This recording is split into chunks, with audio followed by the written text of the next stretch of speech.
Opo. sa Ilan po yung total na 1,992. At may mga alright. iba naman po kasi doon, ang problema, may mga doble-doble, triple-triple o 50 match ang pangalan. Kaya hindi mo pa rin ma-determine yung talagang kung totoong Nakatanggap. tao yun. Kabanat, ito yung maraming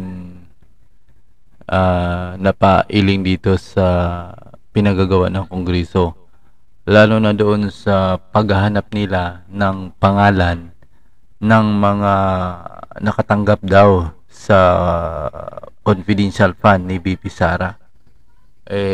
Medyo nakakatawa kasi pati PSA pina-verify nila yung mga pangalan ng mga taong doong tumanggap. At sa samang palad, wala daw silang nakita. No, ang iba daw ay dubli-dubli pa yung pangalan.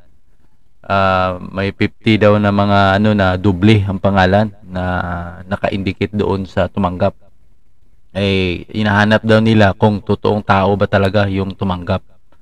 So parang nakalimutan ng mga congressman na ito na ang kanilang iniimbestigan ay confidential, no? Confidential, pundo ng confidential. So ibig sabihin, karamihan ng mga taong pumirma diyan ay hindi talaga nakasulat yung totoong pangalan nila, no? Kasi kung ano mo talaga, required naman talaga na walang resibo. Kasi nga confidential nga. Paano mo tatawag na confidential ang isang bagay kung sa resibo pa lang ay naka-indicate niya ng totoong pangalan, at saka kung ilalagay ang totoong pangalan diyan ng totoong tumanggap, halimbawa si Pedro ay bibigyan ng pera, bibigyan ng reward, kung ilalagay kung pangalan talaga ni Pedro na totoo, paano natin masasabi natin confidential pang bagay na yan kung talagang isusulat natin yung pangalan ng totoong tao. So yan. So ito, panoorin niyo ito, mga kabanan. Nung naging notice of this subject ng notice of disallowance sa OVP, doon pa lang 73 million na kung hindi po ako nagkakamali. Okay. At yung makikita po natin dito, although wala pa po akong total no ng pangalan, yung mga names na ginamit, names nila Mary Grace Piatos lumabas, pangalan nila Cocoy Villamin, and so forth and so on, na medyo kaduda-duda naman talaga at lumalabas ngayon sa PSA out of 677 na mga names ng acknowledgement receipt o yung mga taong tumanggap ng pera, 405 fictitious o walang birth certificate. At ngayon, nakatanggap na rin po kami ng, ito sa inyo ko pa lang po i-reveal, sa OBP na sinabmit po namin na 1,992 names. Lumalabas, ang wala ring birth certificate is 1,322. Alright. Okay. So So pag ibig sabihin 1,322 ang walang birth certificate. Sa suma walang total birth ng 1,000. certificate Opo.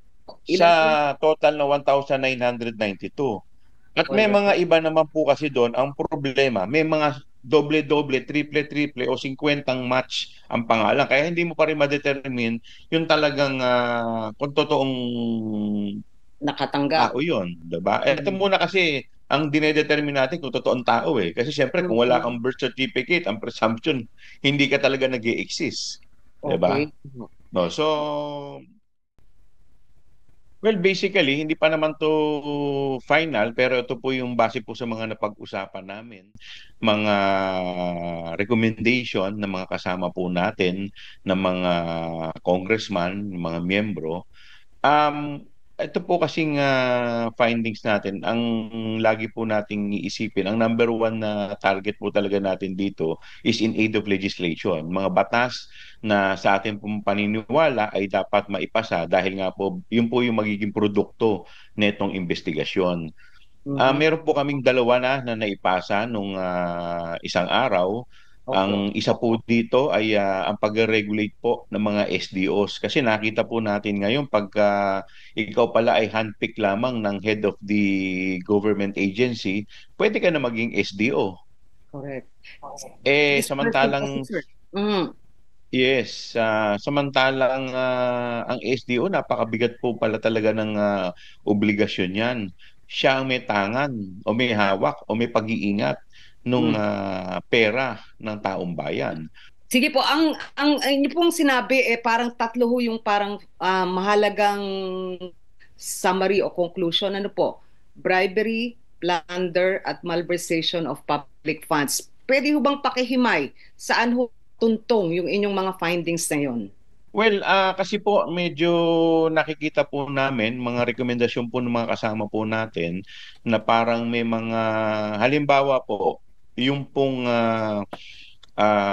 nakatanggap po yung mga empleyado ng DepEd, nakatanggap po ng monthly, Opo. parang lumalabas, parang payola or allowance, kung tawagin po nila. Kung ito po yung manggagaling sa confidential fund, alam po ninyo, that is technical malversation. Alright. Dahil ang una po, ang purpose po ng confidential fund para magamit po ito for intelligence gathering. Hindi po ito para magamit sa allowance o sa payola o kung saan paman. No matter how noble the purpose is, kahit po sabihin natin talagang maganda naman ang purpose para makapagdagdag ng konting allowance sa ating mga government employees, pero kung hindi naman po yun ang purpose nung pondo, parang hindi rin naman po pwedeng gamit yun. Technical malversation po ang labas nun, ano? Yan po, technical malversation po yan. Opo, yung bribery po. Yung bribery, syempre may lumalabas nga po base po sa mga salaysay, yung pong binigay na pera.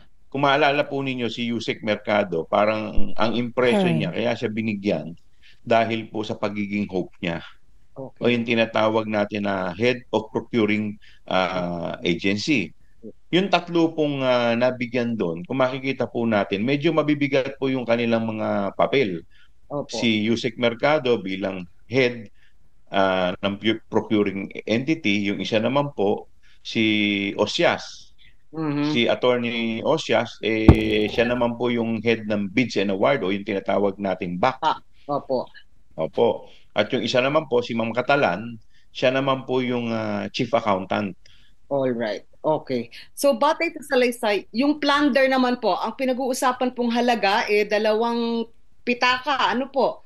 Confidential at intelligence funds ng DepEd at ng Office of the Vice President. Magkano ho ang total na hinahanap ninyong pondo at bakit may plunder standard na pwedeng sa tingin ninyo pumasok itong kasong to? Ang total amount po kasi ng confidential fund po dito ay 500 million sa Office of the Vice President at 112.5 million sa DepEd. So ang totality po niyan is 612.5 million. All right. Okay. So kung makikita po natin yung naging notice of this subject ng notice of disallowance sa OVP, doon pa lang 73 million na kung hindi po ako nagkakamali. Okay. At yung makikita po natin dito, although wala pa po akong total ng pangalan, yung mga names na ginamit, names nila Mary Grace Piatos lumabas, pangalan nila Cocoy Villamin, and so forth and so on, na medyo kaduda-duda naman talaga at lumalabas ngayon sa PSA out of 677 na mga names ng acknowledgement receipt o yung mga taong tumanggap ng pera, 405 fictitious o walang birth certificate. At ngayon, nakatanggap na rin po kami ng ito sa inyo ko pa lang po i-reveal. Sa OBP na sinabmit po namin na 1,992 names. Lumalabas, ang wala ring birth certificate is 1,322. All right. Okay. So ibig sabihin 1,322 ang walang birth certificate. Sa suma total walang birth certificate. Sa total na 1,992. At may mga iba naman po kasi doon, ang problema, may mga doble-doble, triple-triple o 50 match ang pangalan. Kaya hindi mo pa rin ma-determine yung talagang kung totoong nakatanggap. Tao yun, diba? Ito muna kasi ang dinedetermine natin kung totoong tao Kasi syempre kung wala kang birth certificate, ang presumption, hindi ka talaga nag-i-exist. Diba? Okay. No, so So yan mga kabanat, no, medyo pinutputulin natin dyan kasi kanina nung nagre-record ako, nagsasalita ako dyan eh. So babaguhin ko lang yung aking sinasabi. So gaya ng intro na napakinggan nyo, di dyan mo makikita kung gaano katalino itong ating mga congressman. Una, kita naman natin, ipinipilit kasi nila, lalo na doon yung tinatawag nila na Mary Grace Piatos, pinipilit nila, no? Kaya nga sinasabi ni Attorney Guanzon at ilang mga abogado na hindi naman talaga nire-required ng ang confidential na ang resibo. Ibig sabihin kapag nagpeperma dyan, hindi naman talaga totoong pangalan. Kasi ang hinahanap, ang problema nitong mga congressman na ito, hinahanap nila yung tumanggap na totoo talagang pangalan. So, paano mo pa ma-identify na confidential yan kung titingnan talaga nila yung mga pangalan ng mga taong tumanggap? So, hindi ko mag-gets kung anong logic nitong mga congressman na ito eh. Sana, kung gusto talaga nila, gumawa sila ng batas, no? Sana, gumawa sila ng batas na, ilalagay, gaya na yan, kasi nagkaroon sila ng hearing. Ang purpose kasi ng hearing nila, ang pinaka-purpose nito ay gagawa sila ng batas. So, ano nila, kumbaga, itong batas about sa confidential, irepasuhin nila. Ilalagay nila dyan na lahat ng tumanggap ng pera ay ilalagay talagang totoong pangalan. Tingnan natin kung matatawag mo pang confidential yan, mga kabanat. No? Kung ilalagay mong pangalan dyan. No? Halimbawa, si Chua, isang informant ko, no? Nagsumbong sa akin, halimbawa, na may ganitong aktibidad dyan, nagsumbong sa akin. Totoong pangalan niya, Chua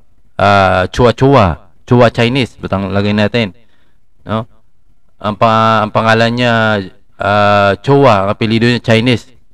Halimbawa, nagsumbong sa akin, totoong pangalan niya naka-record diyan sa PSA. So, nagsumbong sa akin, ang isusulat ko talaga diyan, Chua Chinese. So, tingnan natin kung matatawag mo pang confidential yan, mga kabanat. Di ba? So, hindi ko makikita talaga kung anong logic nitong mga congressman na ito. No? Kasi nakikita ko dito, ang hinahabol lang talaga nila kay BP Sara, itong issue about sa confidential. Walang iba. Hindi naman nila kinu-question yung paggasto ni BP Sara, yung mismong pera na budget talaga ng Office of the Vice President at itong DepEd nung panahon na naging head ng secretary itong si BP Sara, kundi yun lamang yung issue patungkol sa confidential fund, no? Is ako dito sa ilang mga congressman, i-challenge ko rin yung confidential ng ibang mga ahensya ng gobyerno eh, para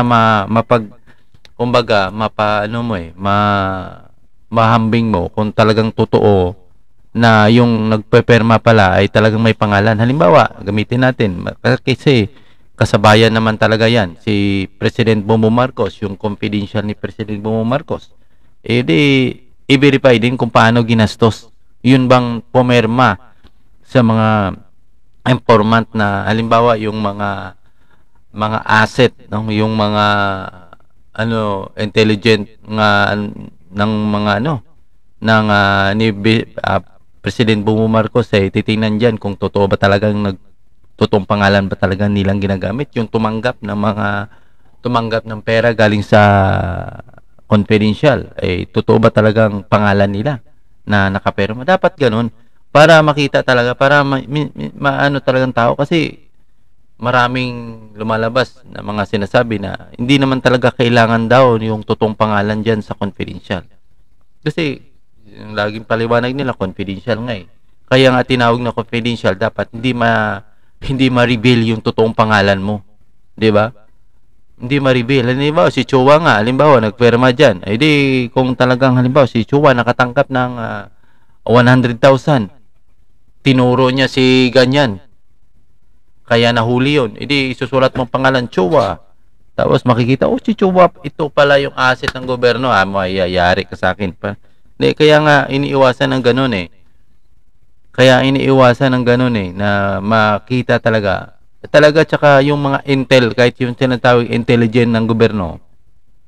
Halimbawa yung may mga intelligent kasi yan. Yan isa sa mga sinusuplayan o baga pinagugulan yan ng budget ng confidential, yung mga intelligent. So, kahit anong piga mo yan, hindi nila i-reveal yung pangalan ng mga intelligent na yan Hindi mo talaga makikita yan. Hindi mo talaga malalaman kung gumagamit talaga ng alias yan. At karamihan pa yan, na ang karamihan pa yung intel na yan, parang yan, talagang grabing yan, pag kumbaga yung pangalan, talagang grabing alias ang ginagamit niyan. So, pag pumirma yan, di siyempre, ibang pangalan na ginagamit.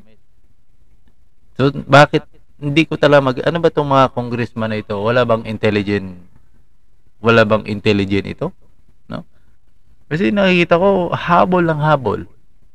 Puro na lang confidential. Sa totoo lang, sinabi, tatlong kaso atang kakaharapin ni Vice President Sara Duterte, malversation, plunder, ano pa yung isa?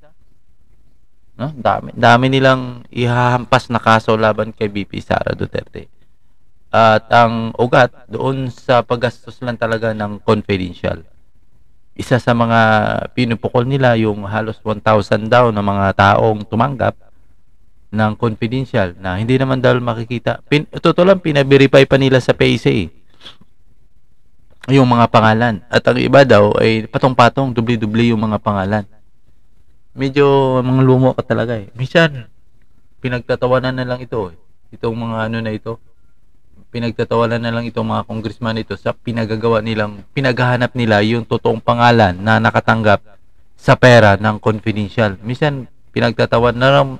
Sabi nga ng ilang mga nagko-komento, nagmumukhang ano matawag nito, nagmumukhang iwan itong mga congressman na ito, mga kabanat. Dahil sa kadahilanan na nagkakandara pa para ibagsak itong mga Duterte ay nagmumukhang ing-ing ika nga sa ibang term, no?